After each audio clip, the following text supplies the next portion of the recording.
Begin your tenure by genuinely understanding the current maturity, challenges, and capabilities and pace of the organization. Avoid immediately pushing for large-scale changes before fully grasping the existing landscape. Why is this important? Because meeting stakeholders where they are, you build immediate trust, immediate credibility. It also ensures any recommendations for improvement or transformation are realistic, incremental, and more likely to be embraced by the actual organization. Here's my thoughts, family, right or wrong. This is a word. This wasn't even what I was going to talk about, but I think it's important to add this. Just some consultation thoughts.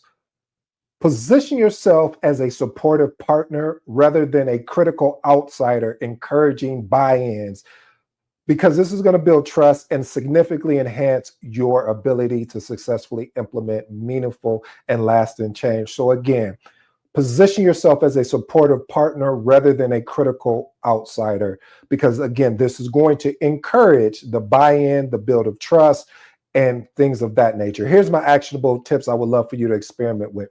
Assess the current practices, respect existing processes, and acknowledge past efforts and achievements openly.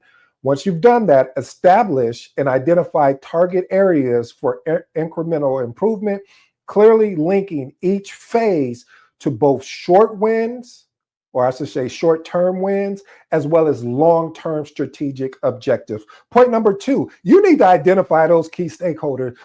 Create a stakeholder map listing individuals and groups who have an interest or an influence in your project. Why is this important? When you recognize who matters early, it helps you manage relationships effectively and tailor your communication to different needs. I would love you to experiment with this.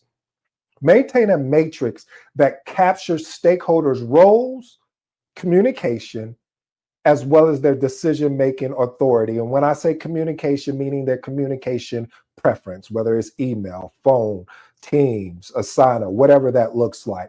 Point number 3, message. If you're new to the episode, anytime that I say message, this is one of those bullet points that you want to pay attention to. Now, if you're driving, come back to this point later. But seriously, family, schedule introductory meetings. Again, schedule introductory meetings. Set up short 15 to 30-minute meetings with your direct supervisors, the project team, and key stakeholders. Why are these so valuable? These are valuable because these meetings clarify expectation, that give you a sense of team dynamics, and help you understand each person's pain points and objective.